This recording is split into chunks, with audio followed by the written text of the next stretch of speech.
We gotta go live because why? Alabama versus Oklahoma is coming up here on the Sooner or Later Sports Show, a Hog Media production presented by Sleeper.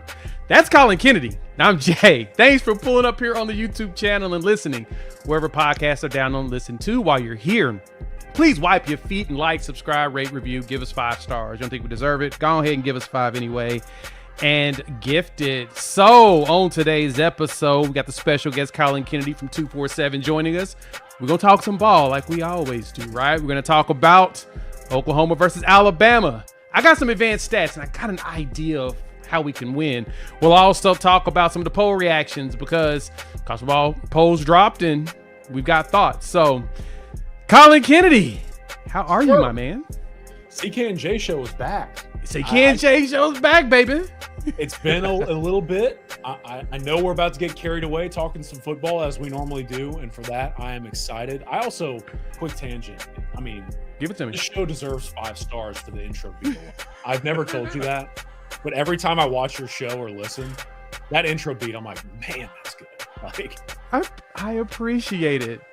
A friend of mine made it for me. He actually did some DJing and he built it custom specifically for the show. And so, yeah, that's become now that's the a celebrity you are. You know what I mean? You just have to pick up the phone and people sprint to get you the good stuff. You know, I wish that one day. I wish. But no, man, I do appreciate you pulling up. Make sure you check out Colin and the squad over there at Sooners Illustrated, part of 247. Promo code SoonersPod60. Get you a hookup on the site. Put that in the chat. Please go check them out. Show them some love. But no, we've got a lot to talk about to start, man. I'm going to be all over the place for the next couple of days, too. I'm going to jump on with the Bama Standard soon. Got to talk there. And Colin, this game is... I thought the Tennessee game was probably the most critical game for Oklahoma this season. Yeah. And it now feels like this one here is somewhat elevated on it, mainly because you win, you're in the playoffs, because the last 2 games you should be able to prevail with kind of how things have fallen apart for both those teams, unfortunately. But you lose, you're not out completely, but the chances are super slim. What are you thinking about us heading to Tuscaloosa? Let's start off with just the simple stuff. I've got 2 primary thoughts. So first one, kind of what you're talking about.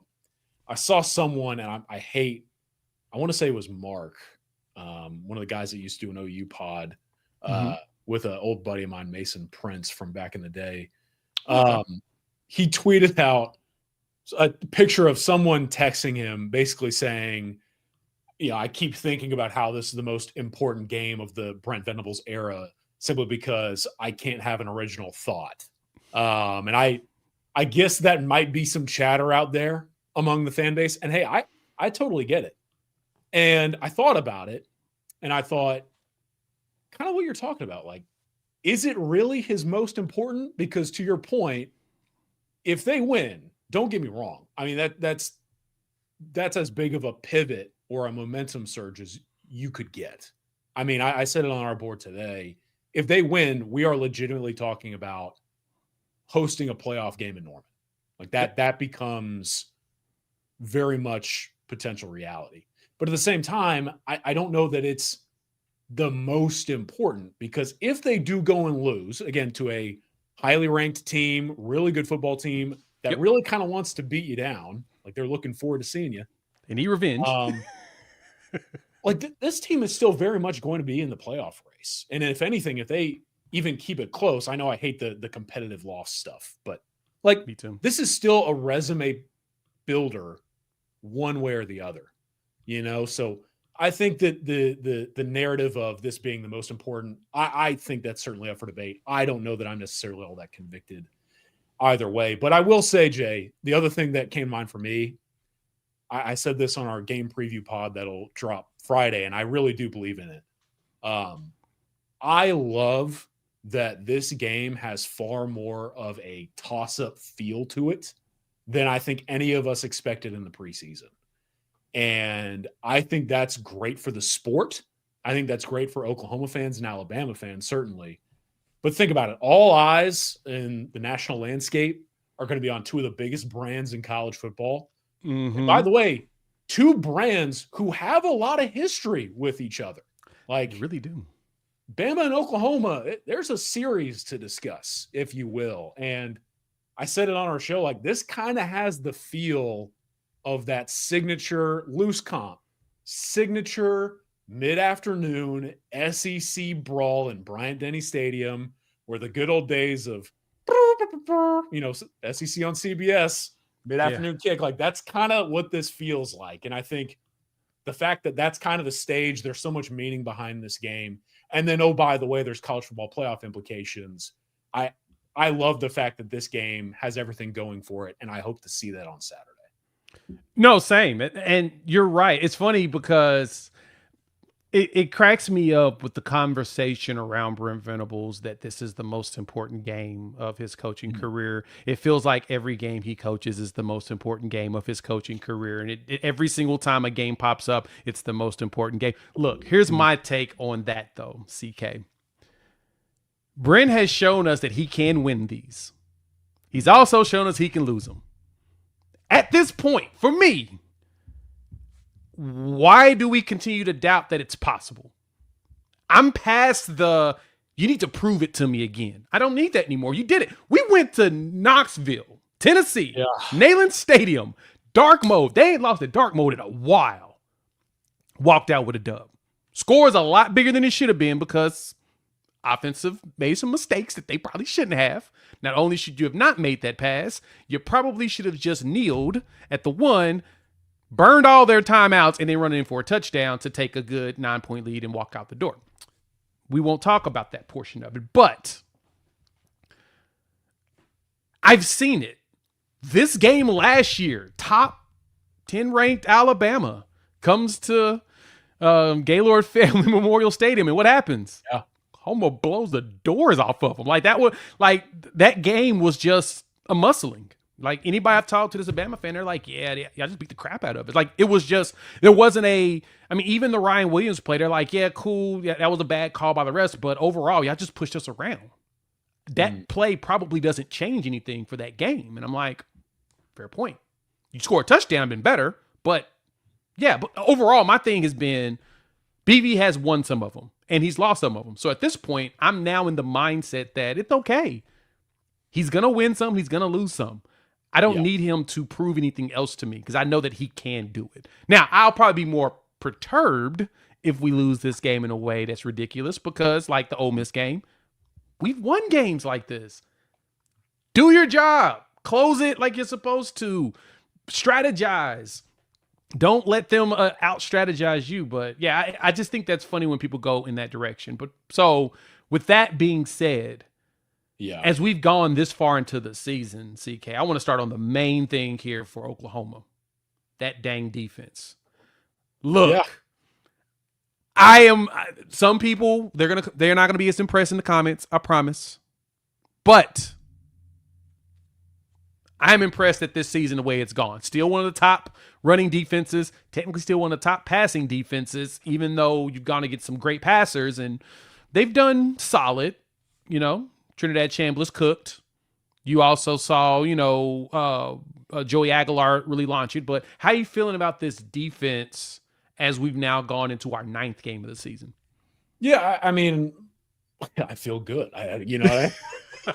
They're good at football. What do you want me to say? I mean, now that's for, broad strokes purposes. I think for me, when you talk about coming up this weekend, I don't know. I'm really interested because I think on one hand, what I like about this defense right now today is that they're roughly 2 weeks removed from getting a massive weight off of their shoulders, and that being the turnover issue. And I think that when a defense of that caliber suddenly gets the ball rolling, because, as we say, like in football, turnovers come in bunches. Once one gets secured, feels like several come down the stretch. And that's what you kind of saw in this Tennessee game a couple of weeks ago, right? And I think for this Oklahoma defense to be playing at the caliber it is, but then to also now have the turnover issue set aside, I was never personally all that worried about it just because I thought what they could do simply playing defense was pretty dang impressive. Yeah. But now they have that layer to them. And I think that is so critical now going into this game against Alabama. I talked about this a lot, but for me, this defense, I mean, we could sit here and talk about so many things, but two things for me come to mind. They are going to determine Oklahoma's ability to gain the advantage in the critical layers of a game, which is turnovers, third downs, red zone. And on top of that, they are going to have to contain one of the better passing attacks in the country, in my opinion. One of the more versatile passing attacks in the country. And I know that I was talking about this with someone today. I know Alabama fans hate Ryan Grubb, this, that, and the third. There's like 120 FBS teams that would love to have that dude yesterday. And I thought Brent had a really apt point earlier in the week. He said this game specifically is going to be about defensive position and leverage because Alabama has a true three-layered attack. Yep. They get you over the top vertically. But for those who don't know, Alabama is quite literally one of, if not the best at attacking the middle of the field in FBS. I believe Ty Simpson is completing balls in the middle of the field at a 70% rate and has 1,000 yards passing in between the numbers. Just in between. Just in between the numbers. And then, Grubb's creativity formationally, structurally, and at the line with Simpson. And then the screen game. They stress you with yards after catch opportunities. And so at every layer of the field, this Oklahoma secondary, you kind of mentioned it, people question where they're actually at in terms of pass defense. Well, I think we're going to find out on Saturday, Jay. Yeah, that's going to be the most important part is how we adjust our defense in preparation the way Grubb calls the plays, like you said. And it's funny, of course, the Lane Kiffin quote has been floating around. They asked Ryan Grubb at the presser, hey, Brent Venables and the sign stealing thing, Lane Kiffin has, called him out for that. What do you think? And Grubb, of course, made a tongue-in-cheek joke of, yeah, we're going to change all the signs. So if he's listening now, we're going to keep changing them over and over, blah, blah, blah, as a joke. But at the same time, he pointed out that, hey, everything they're doing is legal within the confines of the rules. They're not doing anything to break any rules. They're just really good at catching tendencies. And so we've got to be prepared for that. Grubb likes to change things up a lot too. And I was watching I think it was actually Teddy and Gabe, they were pointing this out over the OK Breakdown.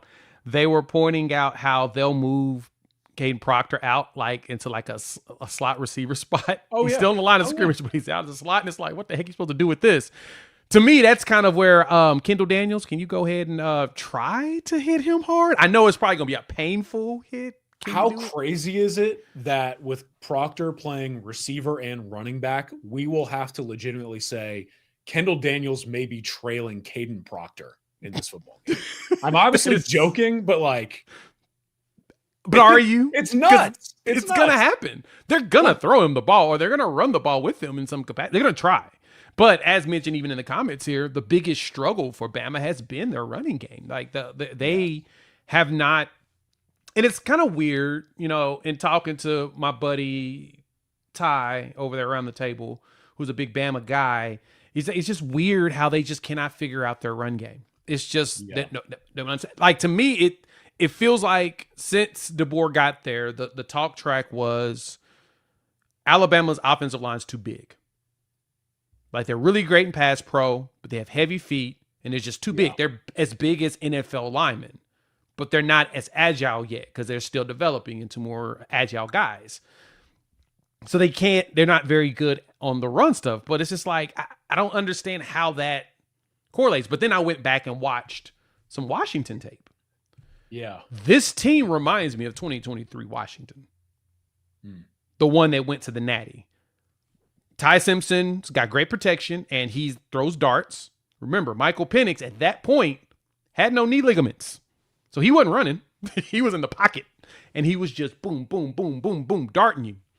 Yeah. Ty does the same. And they didn't really have a running game. Even though Dylan Johnson was solid, they weren't really running the game at the end of that. It is something they couldn't establish. They just let Penix throw to them very athletic receivers, and they got them in space, and they did their thing. So, to me, the biggest challenge for Oklahoma, as I've been looking through this, is how do they defend Bernard, Ryan Williams, and all them other young wide receivers they got on their roster? How does the secondary hold up?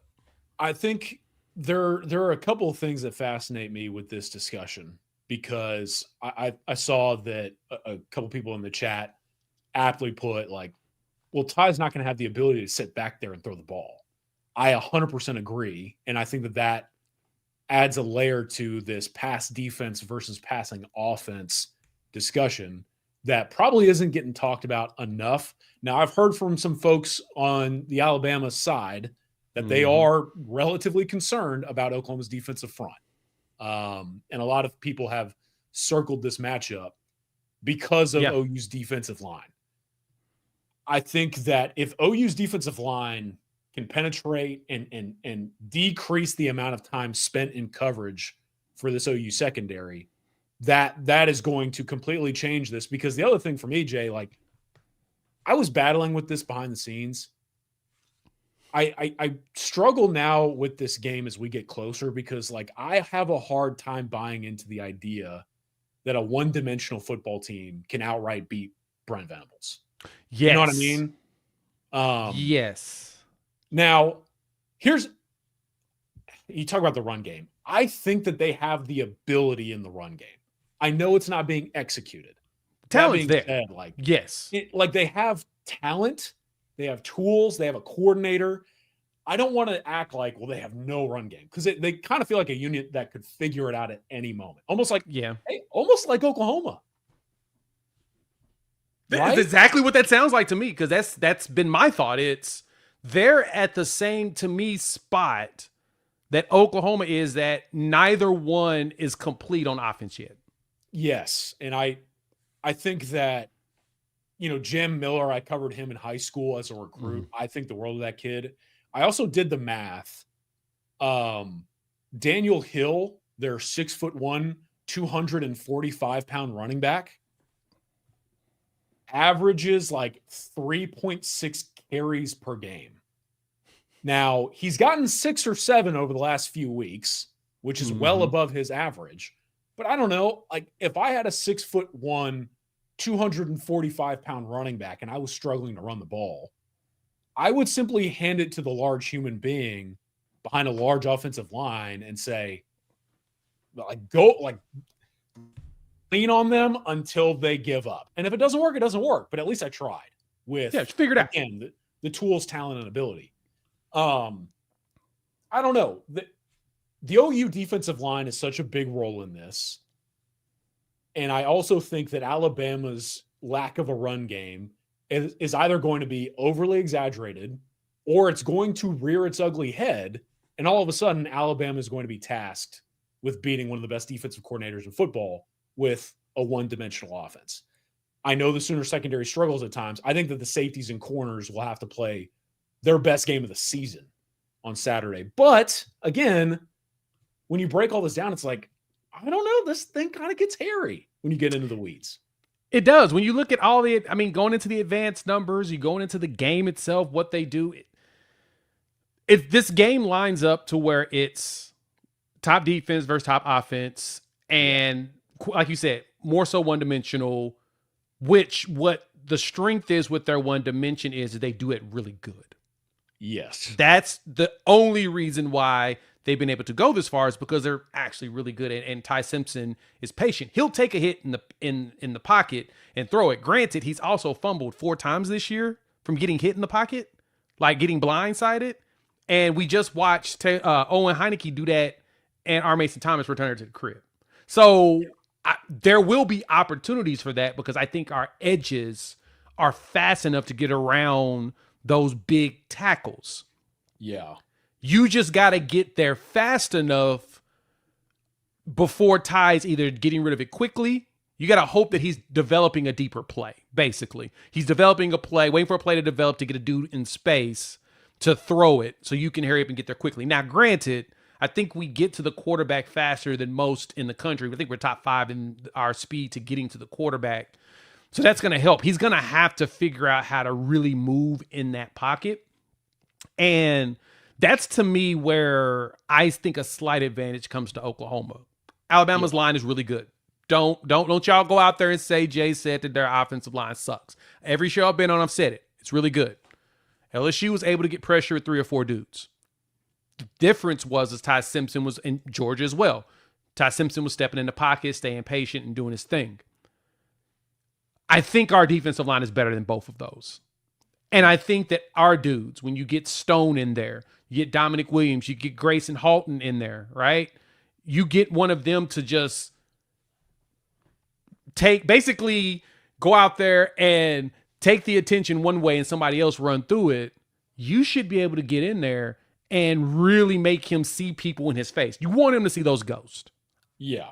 That, to me, feels like where the kind of advantage comes for Oklahoma. The question is execution. Yeah. I hate putting our corners on the island a lot, mainly because we got 2 young ones, and that's who they're going to want to pick at. But if we get the pressure, dog, this game is going to be a very, very, very close game. It's going to be really razor-sharp margins. Yeah, I think what kind of just clicked for me, man, like we talk about one-dimensional and getting after the quarterback and all that. Look what happened in the Tennessee game. Tennessee became one-dimensional.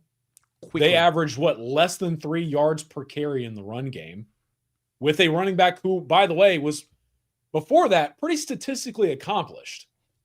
And then when the Vols lost their ability to run the football and it fell solely on the shoulders of the passing game, everything changed. Yep. And now I will say, I think Alabama's offensive line is definitely a better unit than Tennessee's. Tennessee also dealt with in-game injuries. I believe 2 offensive linemen got banged up in that game. Sanders and then one of the guards. Yes, both of them did come out for a bit. I think Sanders did return, but yes, they both did come out for a bit. So they did shuffle some bodies for, I think, about good 10, 15 plays. So yes, you're 100% correct. And part of that too is, injuries aside, that's a mentality thing as well. When you're an offensive lineman getting thrown on the ground. Yeah, it's true. You know what I mean? Like when you have to go to the sideline to get checked up on, it's like, dude, these guys are for real, and Oklahoma's defensive line they've got to be a tone setter in this one for a number of reasons. But yeah, like the one-dimensional aspect of this is so fascinating to me. And I will say, I think Alabama's offensive line is good. I don't know that I would call them the best group in the country. I do think that they're vulnerable in certain moments or areas. And if OU can capitalize on that in a number of different ways, that would be a game changer for them. No, I agree. I agree with you there. And it's funny because you say that, and I've said this even with you talking. I've talked this with numerous people, and this is just something I make sure I repeat this anytime I get the opportunity to, because I think our fans, Sooner fans, need to understand this. For the brand of physical football that you want to play, there will be collateral damage.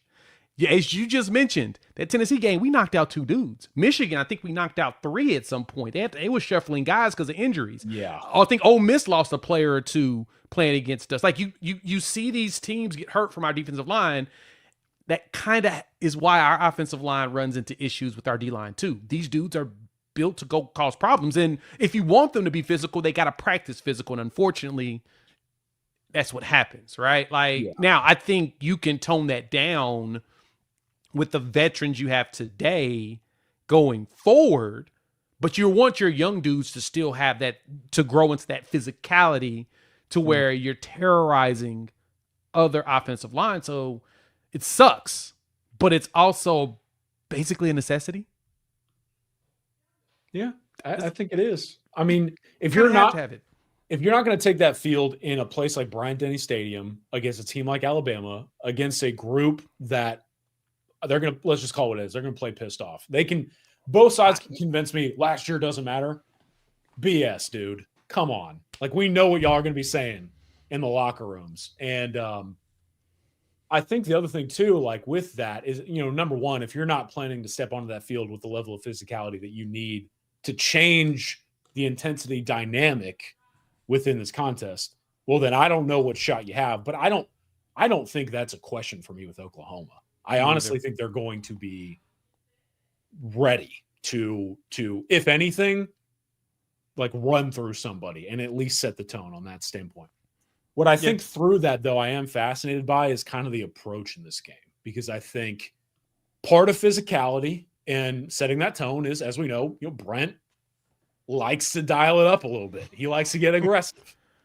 And whether that's blitz packages, stunts, twists, what you name it, like that is very much part of the approach. The one game where I thought it was noticeable that they dialed that kind of stuff back was the Texas game. Yeah. And you saw what happened. And I think what's interesting to me is Alabama's screen game. We talked about the yards after catch opportunities for them.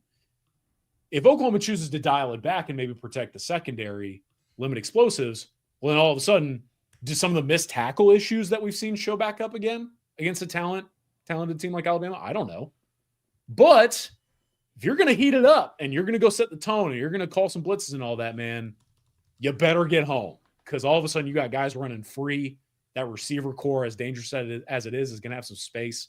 And Ty Simpson, son of a coach's kid who's going to be ready to play, like that dynamic to me within it. And I know it's so like specific, and I'm sorry for that. But No. You're fine. No, it's a fair point, and I'm glad you kind of pointed that out, because the one thing my guy Cam Miller over there, I think it's a PSN something. Let me get the right name of it. PFSN. They do like the advanced stats and stuff too in games. And one thing that Oklahoma does in the country, one of the tops in the country, is they get a ton of pressure without blitzing.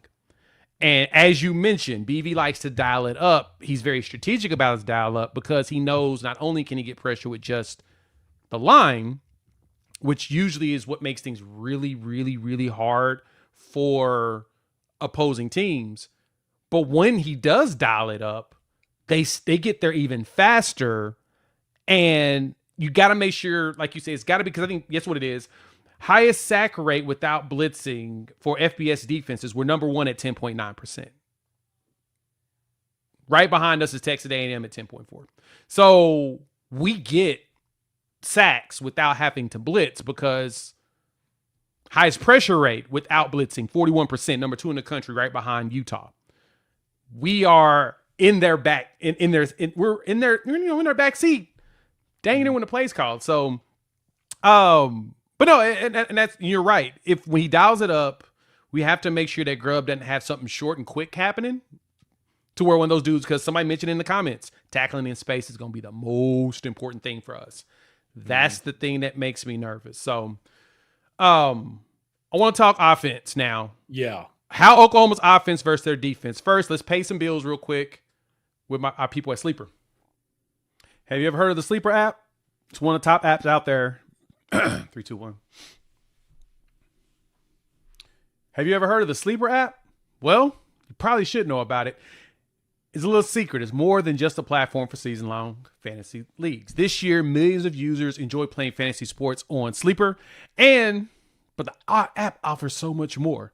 Like right now, use our promo code UNFAIR, and they're going to give you $20 just for signing up. No deposit needed. Or if you want to deposit, they'll match a deposit at 100% up to $100. And so you can jump in there. They've got some great stuff like live stats, real-time updates, and visualizations of all the stats. News, get lightning fast updates to your favorite player and teams. Plus, real-time chat. You can engage with others, users, about individual players, plays, etc. So you can download the #1 sports app today. Experience it for yourself. Use our promo code UNFAIR, and you'll get up to $100 match on your first deposit. So you're going to match your first deposit at 100% up to $100. Plus, if you just want to just check them out, they'll give you $20 just for signing up. Terms and conditions apply. See Sleeper's terms of use for details.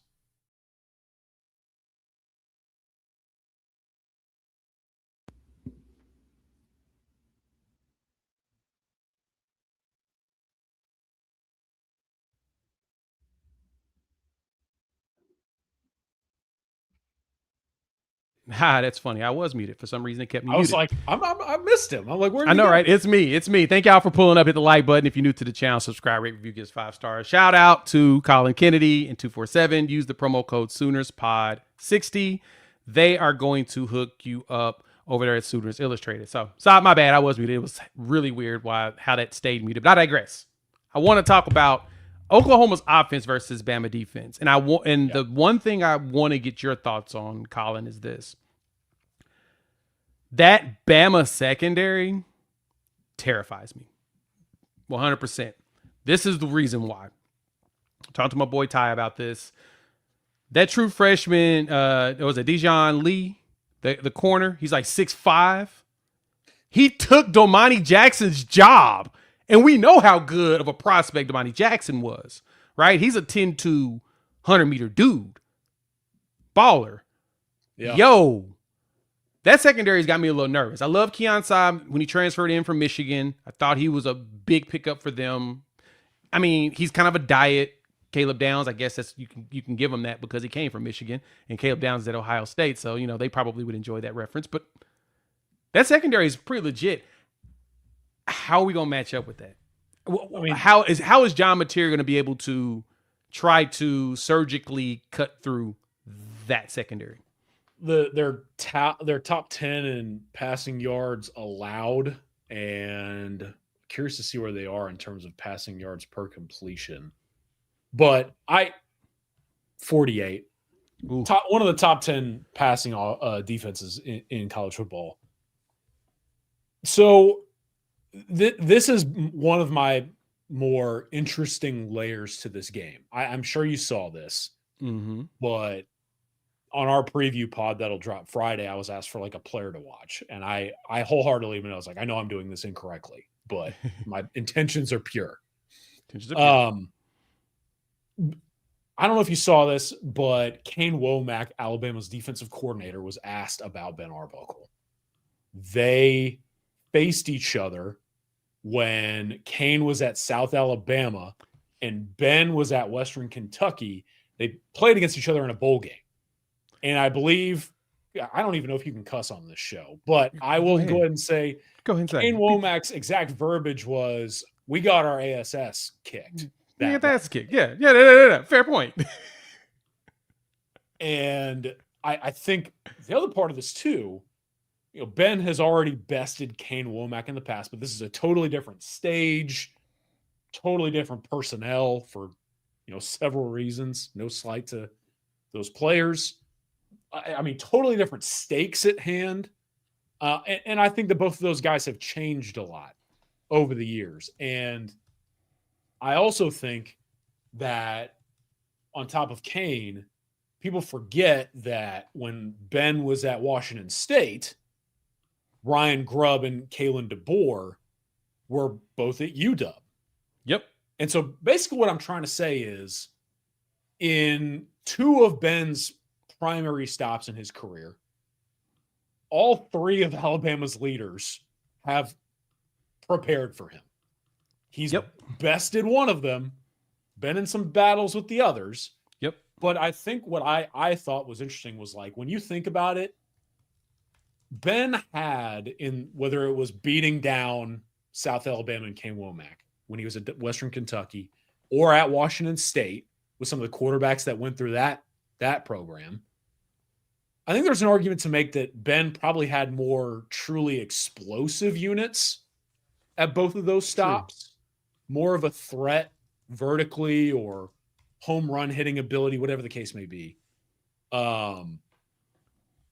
Going into this one, the fact that all three of those guys at Alabama know who you are and there's motivation for them, and you might be a little bit more limited offensively. I don't know. I am very curious to see how Ben Arbuckle approaches this game because of the familiarity, the personnel, the stakes, and everything. And, we've talked too, the game management. I mean, he's 2 weeks removed from the interception people are still talking about.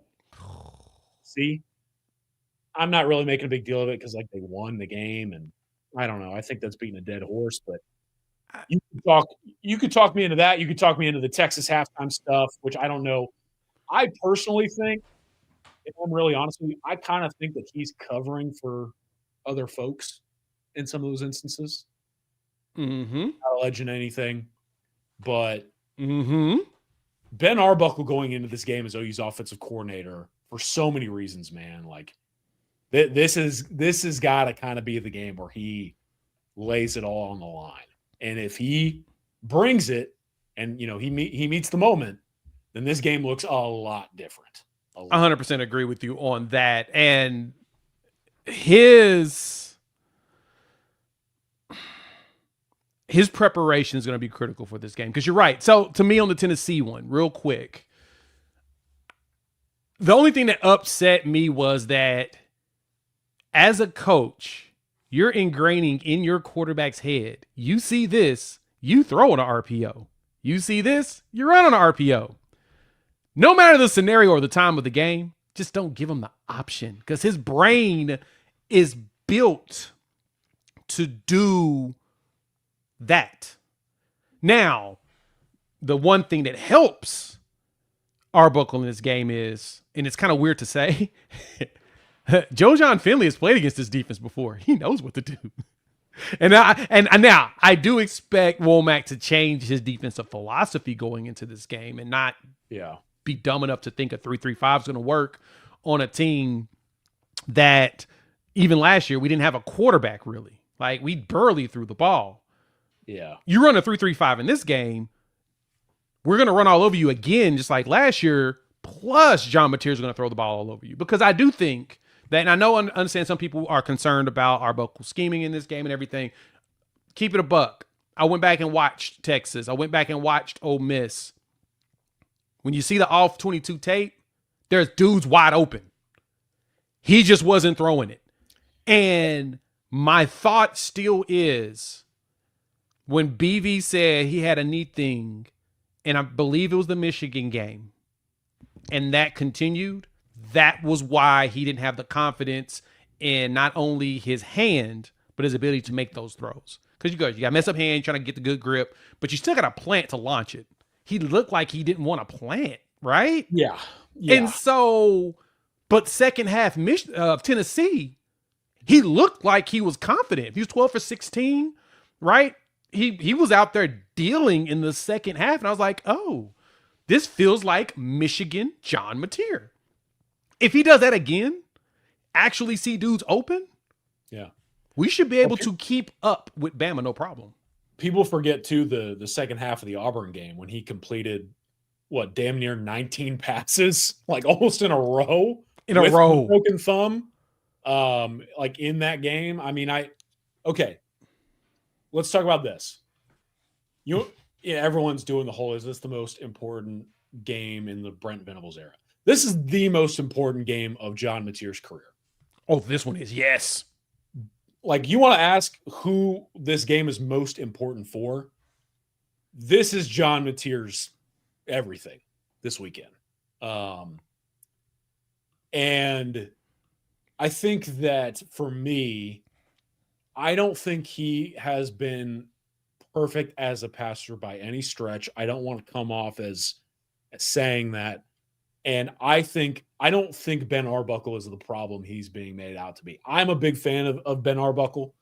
I also think that, the covering up stuff that I was kind of hinting at, like, I kind of think, there's no way to know for sure, and I would never ask, but like, I kind of think John maybe had something to do with that moment as well, which is okay. I mean, like John mentioned in the preseason, like, hey, there is some freedom and flexibility to kind of call your shot at the line within this offense. And I don't know. Here's what I'm trying to get to. I don't think that John has been perfect, but it's like you mentioned in the second half of the Tennessee game, he's been enough. He's been more than enough at times. And when he is efficient and he is enough as a passer, the number one thing for me that I was thrilled to see for John was the confidence returning as a runner of the football. Yes. He looked different against Tennessee, didn't he? And he felt like Michigan in the second half. First half, it was still some hesitation. It looked like a little dancing. Like, nah, dog, stop doing that. Make a choice. Go. Yep. And then he's like, oh, wait, I can step on this leg and it doesn't really bother me. Or they shot him up and was like, does that feel better? He's like, yeah, I can do that. And he started booking it. And when I saw him running, I was like, oh, he's better. Yep. That's what we need. That's what we need to win this game. And that's what we're definitely going to need in this Bama game. But I don't want him to be the main rusher, I guess you could say, right? No, I just think his confidence returning as a runner of the football does two primary things for this group. Number one, you saw in the Michigan game what they're capable of as a unit when able to call the +1 run game. Mm-hmm. John is the engine of the group. And if he is able to extend plays and operate outside of the pocket effectively, and if you'll remember that big pickup on 3rd down and 16, a gain of, 21 yards, he scrambles for the first down, huge play in the football game. On top of that, though, they called his number a few times in the Tennessee game, just like they did against Michigan. And what happens? You're all of a sudden you're on schedule. Maybe you're ahead of schedule. And when they can build their offense kind of through the +1 run, not lean on it entirely, when they have that element to them, that changes everything. And then I think number two, when he's going as a runner, I think you can feel the confidence of that group go up.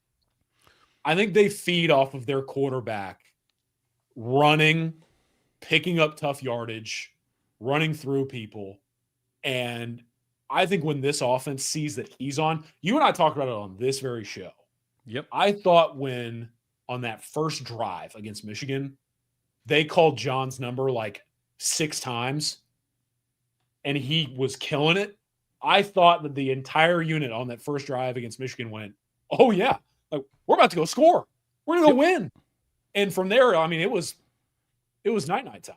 Like I just think obviously there's schematic advantages to having him being back as a runner of the football, but this unit's mentality changes too when they see him picking up yardage with his legs. And he kind of got back to that against Tennessee. If he can do that in this game too, he's got to be there as a passer. Don't get me wrong, but man, that would change a lot in terms of the trajectory of this game.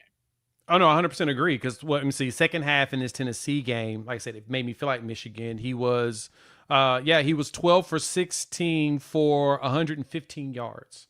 It wasn't a lot of just super big throws, but you didn't have to. You took the lead, and at that point, you're babysitting that lead to close this game out. That's when you started to see more run. That's when you got over 100 and something yards rushing. You got 137 yards rushing in the second half. X-Rob was basically giving it to him. So he was like, all right, here you go.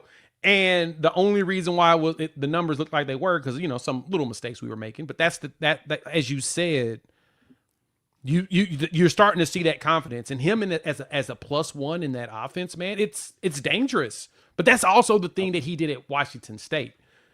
I think for him, what he's also learning is that he doesn't have to be the end-all be-all in this offense anymore. He had to, for the most part, even though he had Wayshawn Parker, who, truth be told, he was pretty darn good for Washington State. Oh, yeah. He felt like he had to do everything. And by doing everything, he put himself and the team in a situation where he's got to be saved or whatnot. I feel like he has to be the savior, I guess you could say. He can now pull back and realize, get about X-Rob. We figured out the run game. That, to me, the insertion of EPL at guard and Fauger as the right tackle. And we talked about this before the season started. You were pretty high on what Fauger's potential is. I think we were talking about him being an SEC guard initially. Started to try it. Didn't seem to work as we would have liked. But it feels like he figured out tackle really fast. It's like, oh, okay, so you are a tackle. We need to play you. But they got a nastiness to him. Yeah. Like they complete plays, the GT counters, the pulling, they complete them. You start to feel more confident in what they're doing. So, and John is also looking like he's a lot more comfortable in the pocket. Yeah. That to me is the Ty Simpson similarity there is Ty is very comfortable in his pocket. He's going to get hit blindsided because he's so comfortable. He'll miss those. John won't yet because John still has the mindset of if things get a little too muddy, if the pocket's too muddy for me, I'm going to tuck and get up out of here. Yeah. If there's a hole for me to go through. And sometimes he misses that. But that's going to be important against this Alabama defense. I think so. Kind of going broad strokes purposes now on offense for them. Right. Here's why I'm so interested in this. I saw someone mention something to the effect of like it's a different unit offensively for Oklahoma. Here's why I'm so interested in this game. When you talk back to last year, I have a hard time with this one because the Alabama team that lost to Oklahoma a year ago is pretty markedly different in a lot of ways than the group that they will see on Saturday. Like Ty Simpson gives them an element at quarterback right now.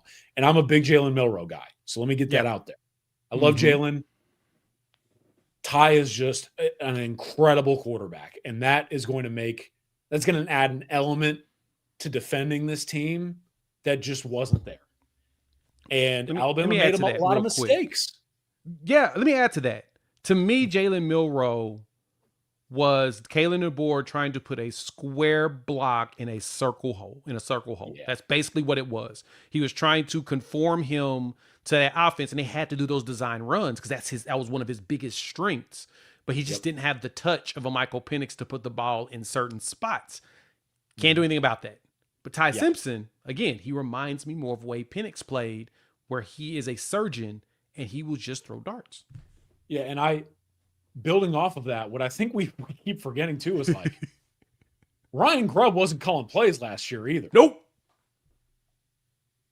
They had a guy calling plays who got the job late because Grubb dipped up out of there and went to the NFL. And that all respect, maybe should not have been the move, or like that wasn't an ideal situation for them. It's probably the fair wording. It probably wasn't fair to that individual, and it probably wasn't fair to Alabama. Grubb, we talk about Ty Simpson, totally different than the product that was on the field in Norman last year. So there's a lot there. Yeah. Here's why I bring that up. For all of that's going to be seen on Saturday with Alabama, a lot of that in some ways can, and honestly, it cannot be seen on Saturday for Oklahoma.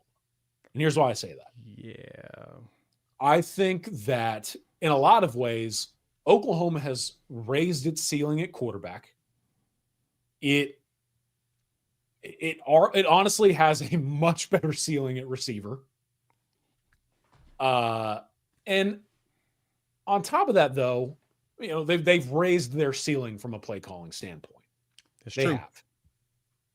That said, though, why I say some of that stuff cannot be shown. When you look back, I thought in that game, the Oklahoma offensive line arguably played its best game of the year, specifically from a physicality standpoint.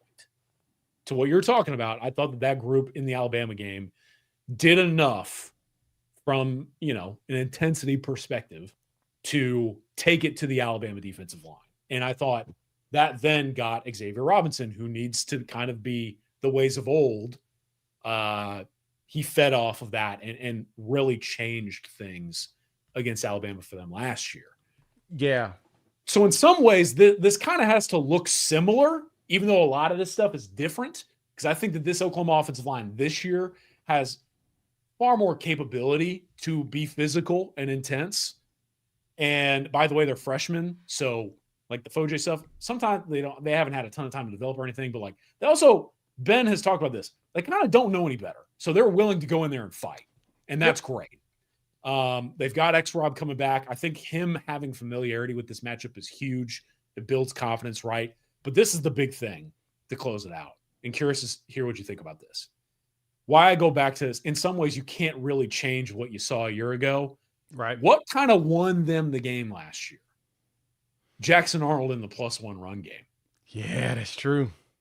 And I wonder if that's what Womack's going to be focused on, is stopping Mateer in the +1, which leads to the next problem of Mateer is going to be throwing it, in which Mateer can throw. I mean, he's not risk averse. He will throw an interception here or there. And that's the one thing Alabama wants. So it does feel like their goal is going to be stop the run, make Mateer beat you with his arm. Yeah. That could be dangerous for them too. Because you don't want to be on an island with Isaiah Satania too long. You really don't want to be on an island with Deion Burks for too long when Deion Burks is really out there giving 100%. You don't want to be on an island with Giovanni Gibson too long as he's getting better. We'll find out. I know someone asked in the comments about the injury report. We'll get that at 7:10 Central Time. So roughly in about 20 minutes, that will populate. Since we got a good conversation going, we'll probably be around here to prepare and talk about that because I'll pull it up live and we'll go through it like we always do. But Owen, to answer your question here, which is good, BV has not seen a Ryan Grubb offense. The only person that he could have in a connection to that Grubb offense would be seeing how Texas struggled against them, how PK struggled in stopping Penix at Washington. That would be, and that's 2 games too. Remember, they played them twice. They played them in the Alamo Bowl, Washington won, and then they played them in the playoffs and Washington won. So that's 2 games where you could refer back to see what Grubb's going to try to do, because Grubb struggled in the NFL. It was unfortunate for him. It was not a good showing for him there. But I do think, as you mentioned, X-Rob having familiarity with that defense, him and Joe John Finley. I know nobody wants to hear that, but Joe John was calling the plays in that game, and you saw the results of run the dang ball. This was post firing, so you got Joe John running this Owen. They played them. They out physicaled them in this game. And to me, that's probably where we're going to have to go. We're going to have to play the super physical game of just running it down their throat. Now, I do think Bama's going to say, we're going to stop you from running on us. We want you to throw, even though their run defense has not been that great this year. It's been okay. I think with Georgia, they ran for 100 yards on them, and Georgia was struggling in the run game. I think Nate Frazier got 100 in that game. So I think that their run defense. Sorry to cut you off, but I do think that, to your point, their run defense is notably a concern going into this game. That's just how it's been all season. Yeah, actually, it was Bowens, Chauncey Bowens for Georgia ran for 119 yards on 12 carries. So basically what Georgia's defense, when it comes to the run game, they do the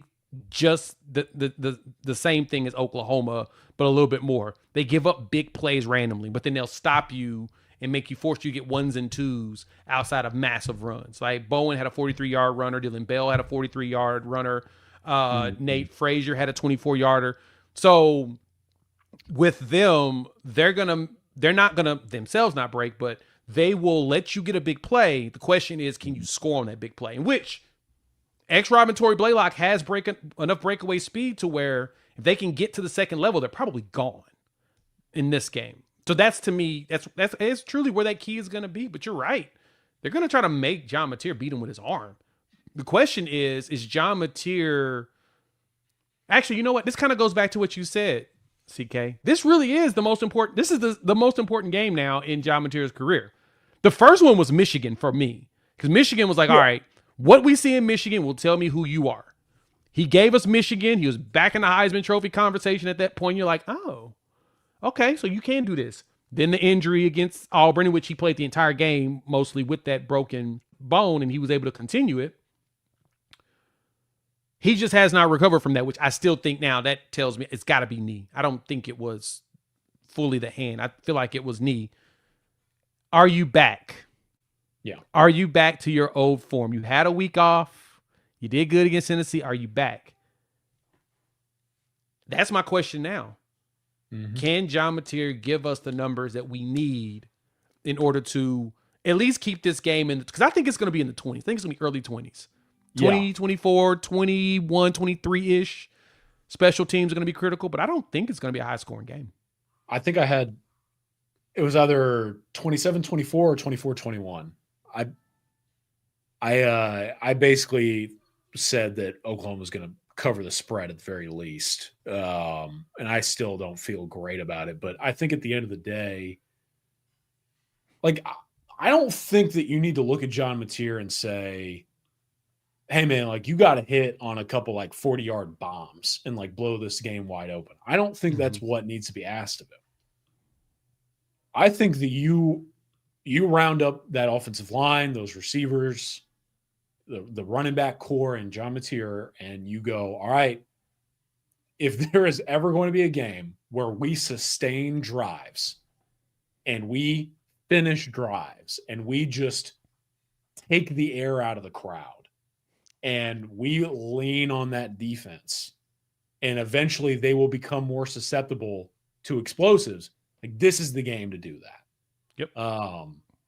And so I don't know that he has to be Superman. I don't think that he has to throw for 300 yards. And I don't think that that's a message that either one of us, but I think you and I are both in the same boat in saying this has to be John Mateer's most efficient and effective game of his career. And if he does that, if he brings that to the table, well, then Wyatt's arguably his most important collegiate career outing. He could be the sole reason why they go into a signature atmosphere and have a legitimate shot at the college football playoff. And that's fascinating to me. Me too. I'm intrigued to see, can they actually close that out that way? Because this leads you right into the playoffs. And this leads you into what you paid for with John Mateer. It's funny because regardless of how this game goes, we are literally in line what most people thought this team was going to be, 9-3 or 10-2. We're right there in line. And I'm not saying that Missouri and LSU are just guaranteed W's, but both teams are going through some things. Mm-hmm. And you have a better chance. I mean, Missouri has a true freshman quarterback. Brent Venable does a really good job against true freshman quarterbacks. That's kind of his thing, right? And this will be his third start of his career, possibly. Yeah, third start. He's going to have the kid in a spin kind of like he was last week. Yep. You've got, that's a good opportunity. LSU, same thing. Michael Van Buren, we were trying to recruit him. We wanted him. That was a Lebby recruit. He fought Lebby to Mississippi State. Didn't work out. Now he's probably going to start because I think Nuss really is injured, like legitimately hurting. I feel so bad for that guy. I do too, man. I think he's got a legitimate injury, and then his coach was just awful. But from that, we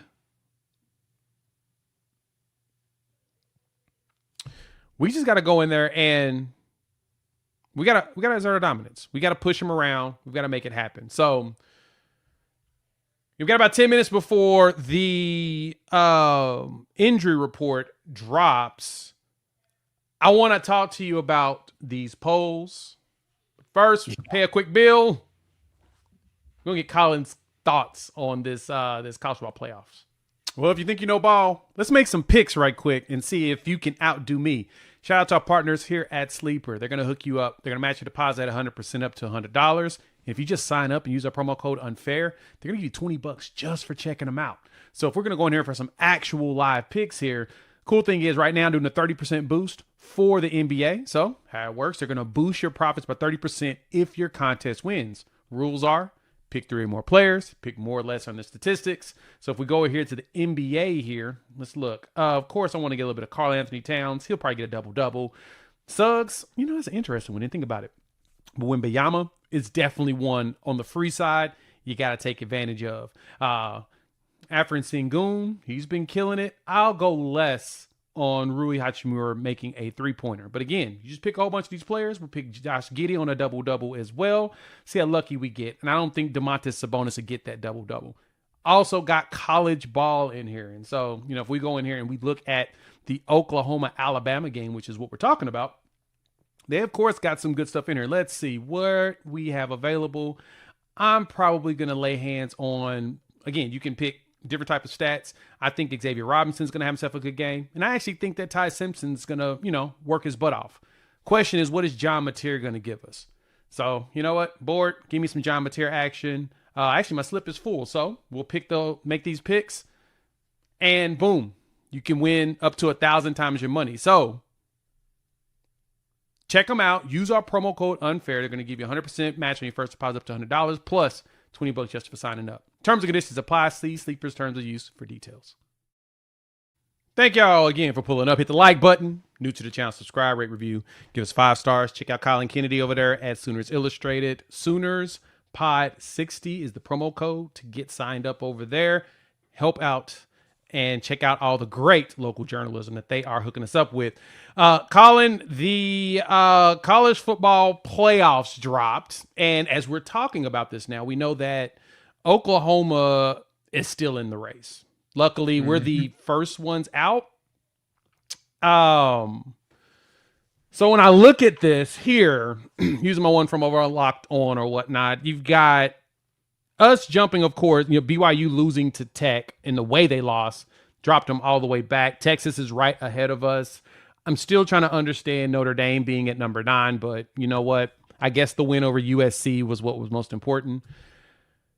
Can Oklahoma find a way up even if they lose to Alabama? Like, how, if we lose to a nail biter to Bama, how far do you think we fall?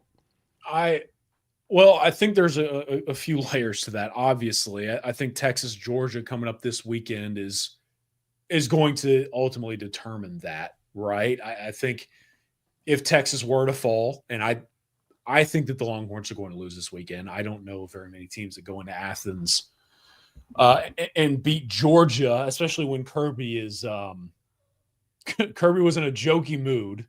I don't know if he caught that a couple days ago, but I did. I guess he was texting Sark and be like, "Hey, what you up to? Can't wait to see you." And it's like, I don't know, man. I wouldn't want to play against that guy when he's in that kind of mood. But I think that the Texas Georgia game is going to shape your odds of moving up, and then Notre Dame and Pitt this weekend. Now, it's not the most popular thing. I wouldn't have Notre Dame above Oklahoma or Texas, but I also I get it because they are on one heck of a win streak since the early loss. They have had one of the best margins of victory in the country. You mentioned the win over USC. They just beat a Navy team that was 7-1 before that matchup, and I think that the committee probably took that into consideration. Beat the brakes off of Arkansas on the road. Not calling that a major resume booster, but basically what I'm saying is this is a team that has largely taken care of its food and has a couple of pretty decent wins. I'm not saying I would have them above Oklahoma or Texas, but I see why the committee did it. I think that if Notre Dame loses to Pitt this weekend, I don't think that's going to happen. And then if Texas loses to Georgia, if you're Oklahoma, man, you legitimately just got to find a way to keep it close. I'm not saying just find a way to keep it close because that's a loser mentality. But I'm saying, to your question, at that point, you're set up in a competitive setting to be pretty firmly inside the race of the playoff. And that's all you could ask for if you went and lost this game. You go win and those two outcomes happen. I don't know. I keep coming back to how crazy it would be to see a playoff game go to Norman, Oklahoma. So I'm very interested in this. I don't really know where you stand on it, but I think it's interesting because there's some opportunity to rise even with some variance of outcome. Yeah, I don't think that Oklahoma has to keep the game close regardless. You keep the game close and you close out your last 2 games, you are still in the at-large conversation.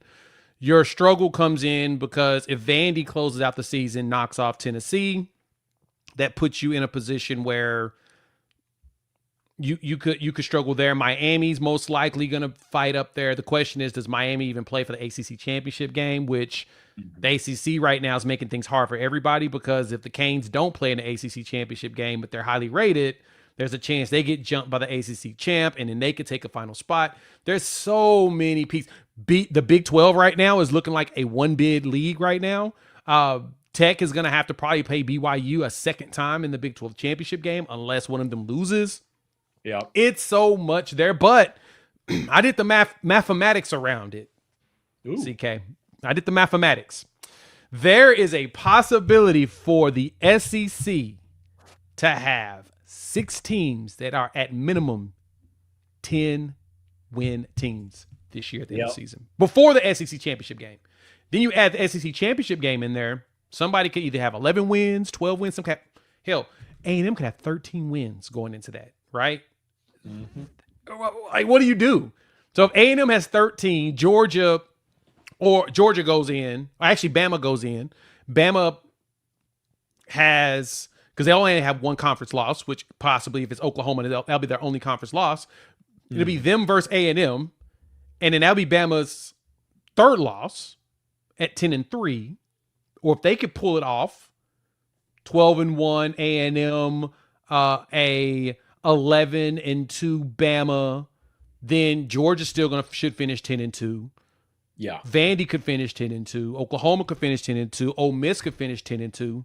That's 6 teams. They're going to be in a conundrum trying to figure that out. That's going to be a pain. Yep. I wouldn't want to beat them for that. I don't know what the answer is going to be in that situation. I kind of hope it doesn't get to that point, if I'm honest with you, because the discourse on social media is going to be so incredibly toxic. Oh, it's going to be awful. It's going to be awful. I'll love it. Don't get me wrong. Like, I will. Oh, yeah. I'm watch, messy. But I won't say anything. I just think, I think for me, I'm just like, sometimes the whole so-and-so missed, this is a catastrophe. And it's like, I don't care. Like, I just, you should have put yourself in a position to be in there. But to your point, it's like, I think it's crazy that we're setting it up to where, honestly, the Big Ten and the SEC championships may not even mean anything. Like, that highest 4 seeds are going to get the buys. Well, Ohio State, Indiana, Texas A&M, Alabama, or whatever. Right. I mean, there's a legitimate world where the winner and the loser of both of those title games still get bye weeks. So I don't know what we're doing, but the depth of the SEC, I think that is going to be something to monitor, specifically to Oklahoma. Where does Tennessee finish in the rankings? I was kind of surprised they were that low in the polls, because I didn't think they were the number 23 team in the country.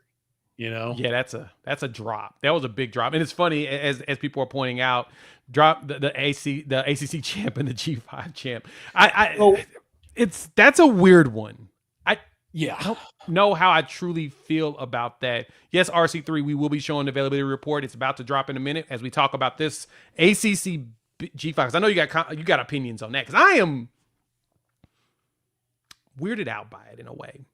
Yeah, because I get it. We have 130 teams. Yeah. You kind of need to make it at least look like you're giving everybody opportunity to play in a championship game or play for a championship. But, like, this is not the right way to do it, right? So, have you seen the ultimate chaos scenario that is floating out there relative to specifically the ACC and the G5? If you don't know, there is a world where the ACC does not get a bid in 2 group of 5 conference champions. I have heard that. That's kind of wild. That's a possibility. I don't know exactly all the ins and outs, but basically, for those curious, and I won't spend too much time on this because stay tuned. We're about to talk about the injury report. I'm just dropping. I'm loading it up as we speak. Basically, from what I can gather, if Duke, for example, were to win out, okay, well, in that world, they would be a conference champion, but they would not necessarily be as highly ranked as USF or whoever, and then like a James Madison, for example. And I believe both USF and James Madison are in the top 25 currently. Yep. If that happens, the verbiage that has been used is like the 5 highest ranked conference champions qualify for the playoff. Well, if the ACC champion is not as highly ranked as 2 group of 5 conference champions, then by law, they are required to then put the two highest ranked conference champs, whether or not they come from the Sun Belt, the American, or whatever the case may be. Okay, so And that is now wow. apparently a very real possibility if the ACC breaks it to where like they have a team win the conference that is not keeping pace with the likes of a USF, a James Madison, or even a Tulane, for example. I didn't even think about it that way. That's wild. Because Yep. that's true. Georgia Tech, you got work to do, dog. Don't y'all screw this up. Hey, don't screw this up. Duke, go do it, Duke. Let's do it. Duke, that'd be so funny if Duke just destroyed it for them. That would be hilarious. But that's a very, I didn't think about it that way. You get two undefeated G5s, move up. That would be crazy. So, all right, availability report is dropped and people are asking questions. Here we go. Questionable. Barnes, of course. Tatum, of course. R. Mason Thomas and Jaden Jackson. Yep. They're both on there. Probables, Keontae Lewis, Kobe McKenzie, and Derek Simmons. So you may have Derek Simmons come back. I don't think he starts, but you can have him play in this game. Rotational piece. But the Jaden Jackson one, to me right now, I guess this is where everybody's losing their minds. So, you know, I was on the phone with somebody earlier today. I personally, I know this isn't popular. I struggle sometimes to talk about injuries because I want to be respectful to the families and the individual, Right. and for lack of a better term, the medical privacy there. Word is that he may have tweaked something. I don't know that it's necessarily going to be like a long-term serious thing, but sounds like something may have popped up, and now, you know, the status is obviously questionable.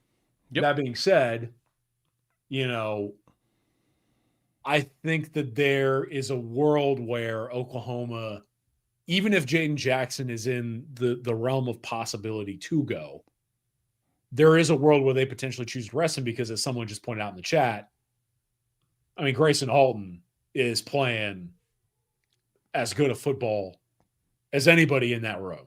Yeah. And that's, you know, that's saying something. That's a very fair point. And I think the other thing too is Grayson Halton is arguably your best pass rushing interior threat. Arguably. Yes. To me, JJ is much better on the run stuffing. I think Jaden is one of the more complete profiles, along with David Stone. I think Dominic Williams is obviously an elite run stuffer.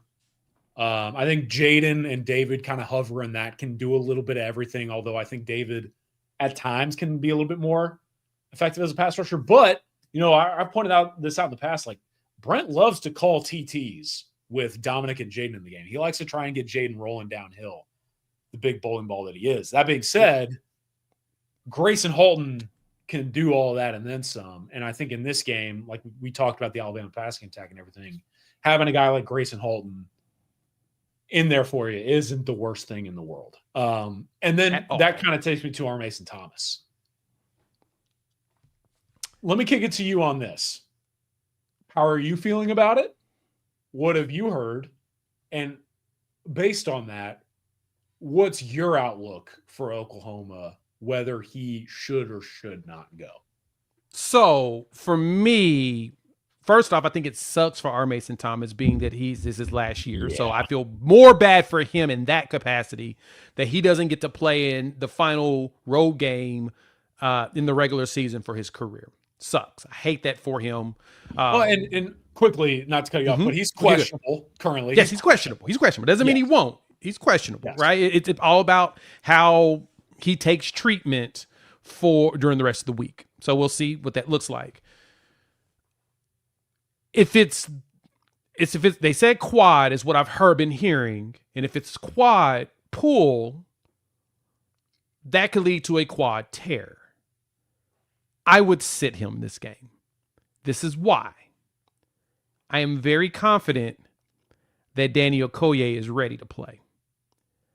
I'm very confident that PJ Arabaware, who got that tackle for loss on Joey Aguilar when they tried to do, I'm just going to say it out loud, when they stupidly tried to run the quarterback run play to get the first down on us. Like, I like Joey Aguilar. And I'm on record on numerous places, CK, saying this, that he was going to be better for Heupel's system than what Nico was. And he has proven way past that. That dude don't run. Don't do that on a defense that's really good at run defense. And PJ showed that. He broke right through, got there, got him in the backfield. In Tennessee, if I'm correct, this was the first time Tennessee didn't run for 100 yards in a game in like 5-6 years. Like, that's what they do. They run the ball. Heupel's offense is built to run the ball. Even with the veered shoot, it opens up the run game so much, and he likes to run it down your throat. Even with the tempo that they run. I don't want R. Mason playing in this game if that's the situation, because if he plays and something else happens, he won't even be here if we win the game and make the playoffs. I would prefer to wait for him to play LSU. Personally. Because I don't think we will truly need him as much until, I think the LSU game would be him tuning up for the bowl game or whatever happens next. I don't think we need him to win. Let's put it that way. I think Danny and PJ can handle it with Taylor Wan and Marvin Jones Jr. Long-winded way, but that's what I think. Luxury of depth. I love it. Competitive depth is what we got there. Uh-oh. Think I lost your go ahead. There we go. No, that was great. You put it very well said. I dropped a new line the other day. I talked about depth of investment, if you will, on this team, because they have competitive depth, but I think they have a depth of investment in terms of the number of players, whether they're playing or not, who are willing to put in the work, do the homework, and prepare accordingly. And I think on that, Danny Okoye is certainly a layer to that effort. I wrote about him a little bit today on the site. Yes. The stuff that they say about him and the stuff that he does behind the scenes, not just in practices, but the grind that he puts in terms of watching tape and asking questions and seeking out coaching from both the staff and his peers. I think Okoye is ready for the moment. I think that Taylor Wine, I think we still maybe don't talk about him enough. We really don't. He's really, really good at football. I think that Marvin Jones Jr., when the light switch is on, is a force. And I think PJ has shown a mountain of improvement over the last few weeks. And I say all that to say this.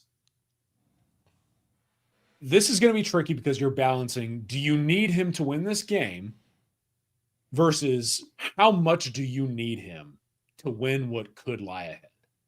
That's true. Because that's what it comes down to for me. I don't know that even if he's saying, Coach, put me in, doing the typical player number. Please. Put me in. I don't know that I could do anything other than look him in the eyes and go, hey, man, like, we're going to the playoff. You don't know that, obviously. We're going to the playoff. If you're not playing in that playoff, then we will regret this moment, until the very end. Yep. And given everything we've talked about, with the Brent Venables stuff and kind of layers of that, and then, the playoff stuff and how that could kind of work out mathematically, I don't know if you even have an ounce of doubt that it's worth playing him in this game if it means risking him to not only just go out and secure your playoff spot with 2 more games lying ahead that are winnable at home. Yep. But then also I don't know that it's worth the risk of potentially playing in a playoff game without R. Mason Thomas, knowing that he maybe suffered something off the heels of this injury in the Alabama contest. I don't know that I could do it. I agree. And Jimmy, you make this good point that Bama will know who Okoye is. Oh, they know who he is. Any of that defensive staff that's still there, they wanted him. Saban wanted him bad. He went there and he was like the MVP at that camp. And they're like, hey, whatever we need to do, He's a freak. He's doing backflips, just standing there. So it's crazy. But Jonathan, to answer your question as far as downgrades, when I look at this,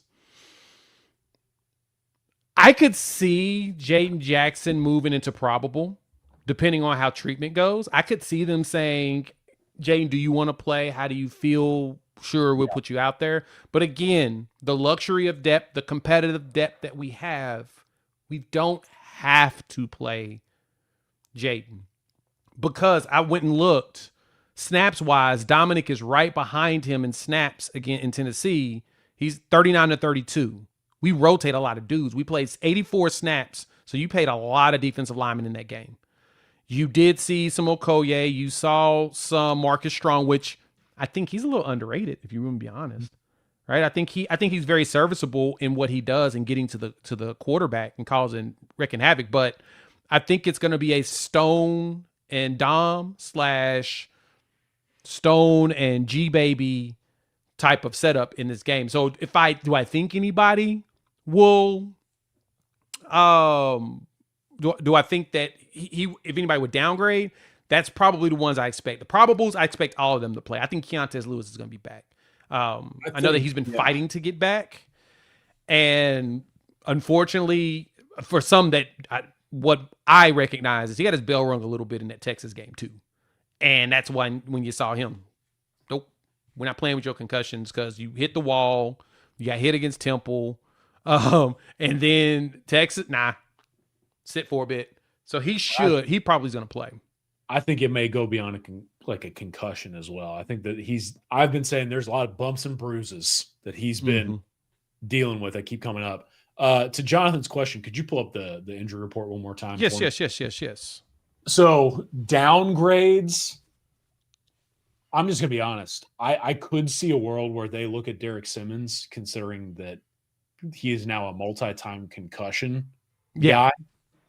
I could see a world, especially with Foj playing a right tackle. I could see a world where they look at him and go, hey, man, head injuries are bigger than ball. We're rolling with the freshman. Let's make sure that you're completely healthy moving forward.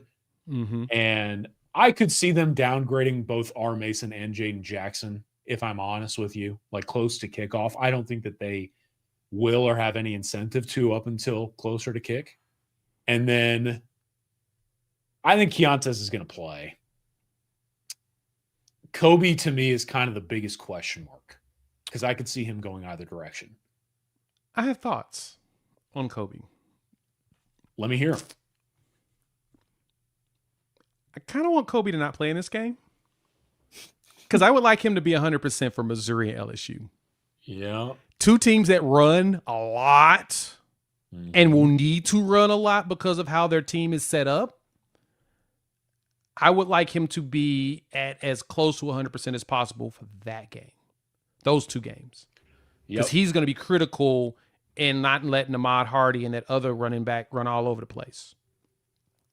This game is going to be really pass heavy and blitz heavy. Give me some Owen, some Samuel Masigo. Hell, throw in a little James Nesta. Kip. Keep Kip out there. Kip kind of balled out against Tennessee, and we forget because Owen he really did. Well, I mean, at this point, it's just like you expected. We've gotten past the. I'm surprised that Kip was good. No, Kip is good, so we expect him to keep getting good. Unfortunately, right? That's kind of where you're sitting at. You expect him to be that good. Jake S. with a question real quick. Did we discuss who isn't on the availability report anymore? Did I miss that? Gentry Williams, notably, Yep. Gentry ain't on there. Buddy. Yeah. For those who might be interested, he spoke with us on Monday in media availability in Norman. I think that kind of shows you where they're at with him. And he spoke a lot about the studying that he has done on Alabama's passing attack. I think he's starting in this game on Saturday.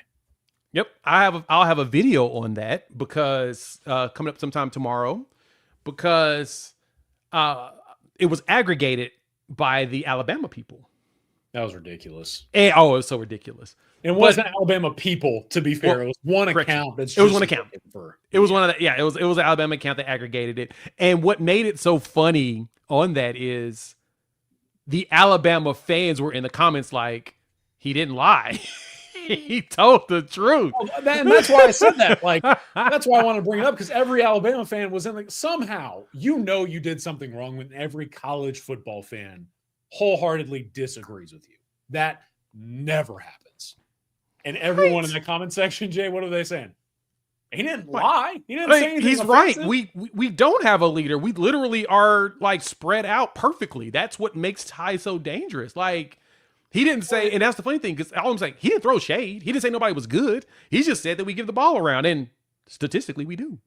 Yeah, and he was saying it as a compliment. He was like, dude, they have Bernard, and he was like, we all know about Williams, and he was listing almost every single receiver and basically saying, hey, like, they got all these dudes. They don't have to have a top option, and they can call anyone's number, which makes them a little bit more difficult to defend. And for some reason, we choose to not listen.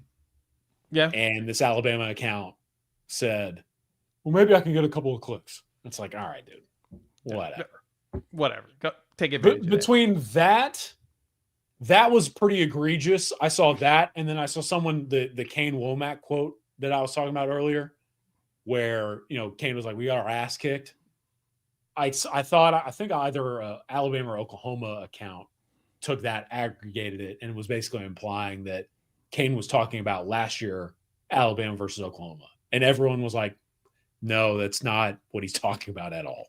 So, yeah, they were basically saying Ben Arbuckle kicked my tail last year. And it's like, that's not what he said. And that's also not what he meant. He was on the team. It wasn't on the team. It was Joe John Finley. He's probably, if anything, we talked about him. He's talking about Sunbelt and all other times they saw each other. But I digress. We got to do something about these aggregate accounts, man. I've never had a platform to say this, so I'm going to go ahead and say it. Please. These aggregate accounts in college and especially the NFL, get them the hell out of here. It's so annoying.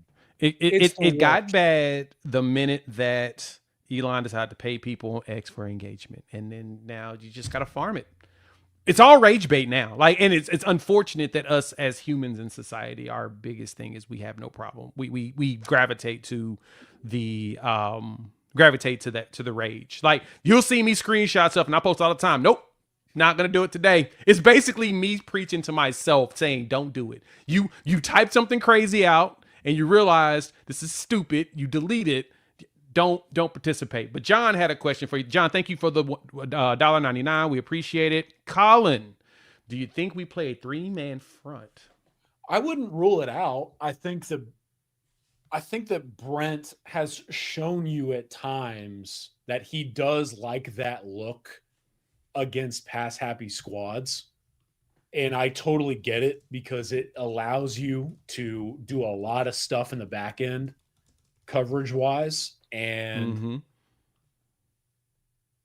I personally would assume going into this that he'll primarily go 4, because let's just call it what it is. They might be down a couple of bodies on the defensive line. And I think that there's one of two ways he could go about this. He could either say, all right, strength in numbers, let's get our guys out there and try to wreak some havoc. Or he could say, hey, I'm down my best pass rusher. I'm down one of my best at defensive tackle. Let's play Dominic in a straight up nose or whatever the case may be. And maybe let a guy like Taylor Wine play more old school end. And, they have the bodies to do that. I think that is something to monitor. And I believe they did that one time this year. I'm blanking on whether it was Auburn. It may have been Auburn. I think it was Auburn. They kind of rolled out the 3-down stuff for them, because I think they knew that Auburn was going to struggle to run the ball. Well, that sack that R. Mason got to close the game out was a 3-man front. Now that I remember it, because it was supposed to have been 3 dudes rushing and nobody rushed. They basically just R. Mason said, "Don't rush. I got this." And then he went out there and just went karate chopping in the throat and stuff. Got in there and got the sack. And the other 2 dudes were just standing there like, yeah, long arm, strong arm. he got him with that. So Yeah, I could see it too. It would make sense with being down Jaden Jackson, especially because just Bama just isn't a strong running team. So I don't think that would be too much Yeah. of a hassle. I like this question though too. This is a good one. By the What is way, the status on Heineke's cast? thanks for the super chat. I appreciate everyone Yes. supporting my guy Jay here. Appreciate that. Yes. Status on Heineke's cast because if it was smaller, I mean, I don't know, man. I think we talked about this the last time you and I did the old CK and J show. I was thinking that like we skip over the fact that Heineke like ruptured his thumb, got stun blocked down to the ground. Matt Drill styles it to get up and sack Jackson Arnold. And then he gets up and I'm watching him on the all 22 and he's shaking his hand. He's like, damn, that hurt. Broke my thumb, basically. And he did all that. I mean, hey, man, that game was all about hurt thumbs and crazy plays. Yup. I don't know. I'm not going to sit here and act like I have any pulse of the Owen Heineke beat or the Owen Heineke cast beat. You know, I haven't asked anybody like what they're doing with him. I think we all got a lot on our plate, and so I can't blame them if they would get mad at me for kicking tires. But I think that if Owen, the moment he is able to get the club or catch whatever that be off, he would do it, and I think they would do it, especially because I don't know if you remember that he got the green dot against Tennessee, and I think they kind of want him to be fully operational. Agreed. Yeah, So I think the moment he can get that thing off, he will. All right, this is the last question because I think that this was a very interesting one, and I think it's funny the response in here of how diabolical it is to even ask this question. Still, what's the latest on with Ott? Don't care. Not sure why you even asked the question, my friend. Like no shade. He posted on Instagram a picture of his car, and that's the latest with him. Yeah, all of his endorsements are still running strong. Everything he's still killing it. I just don't know what to say. Like it's unfortunately shown that it just did not work. Sucks. No, never mind, man. I shouldn't go down the rabbit hole, and I like to think I'm a nice person. You are a very nice person, and that's very, very adult of you because I've already had a few people just ready to just jump all in it and talk about it. I'm just like, guys, no. You ready for this? This is a great way to close it out. All right. Quite literally, to what you were talking about earlier, how you remind yourself constantly, don't react, don't respond. That's what people are looking for. There were, I shouldn't even be saying this because people are going to take it as, this, that, and third. There was some stuff flying around the old internet a couple days ago that I saw, and I about bit. I don't get in any Twitter beef ever because I never want to come off as like I have a problem with a human being. Right. But man, there was some stuff going around, and I had a tweet typed out that I'm just gonna be honest with you, it was a little strong, it was a little aggressive, and I went, all right, hold on, let me think about this before I send it. I hit save draft, and your tweet came up where you said, "Nope, I'm not gonna do it. I'm a better man than this," and I then quote tweeted it. I said, "Another reason why we should all strive to be more like Jay." And I closed that down too because I was like, I'm probably just acting a fool too much on the timeline. But remember, folks, always be more like Jay, and we'll get one step closer in life. I appreciate that because my mantra has always been shout out to Herm Edwards, don't press send. Don't press send. I type it out. I get it off get the energy, the thumbs going, and then I'm just like, select all, delete. Just don't press in because it's Herm, man. It's much better for all of us, right? It's awful. Bishop Franklin, thank you for the 333. We appreciate it. Salute my guy. We appreciate the super chat. But yeah, for me, I just don't. Yeah, I stay out of it. We don't touch it. We walk away, and we because boy, dude, whoo.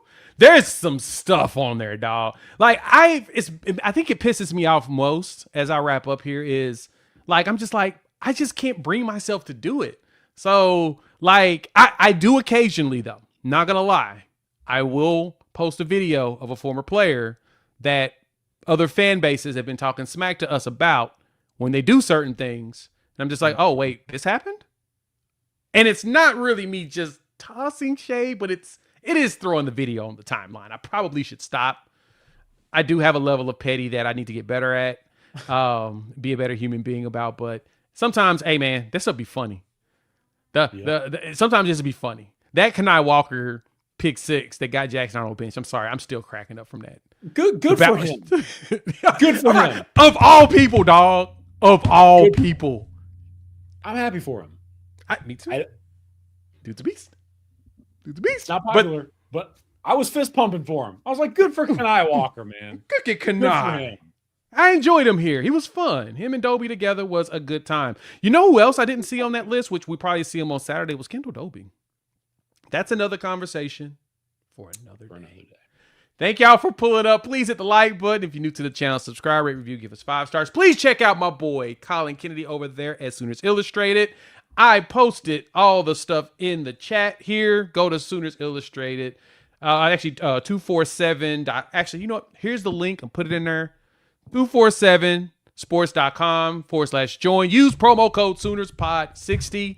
Shout out to our partners at Sleeper. Use our promo code UNFAIR and they're going to hook you up. With that, we're out. The CK and J show. We'll come back again soon. CK is going to be around. We got Missouri. We've got LSU. It's going to be a great last few weeks. Hey, y'all be blessed. Now that I'm living part-time in Norman again, maybe an in-person pod. Hey, I like that idea. I got the equipment. I could bring it somewhere we could set up. Teaser. Teaser. We're out.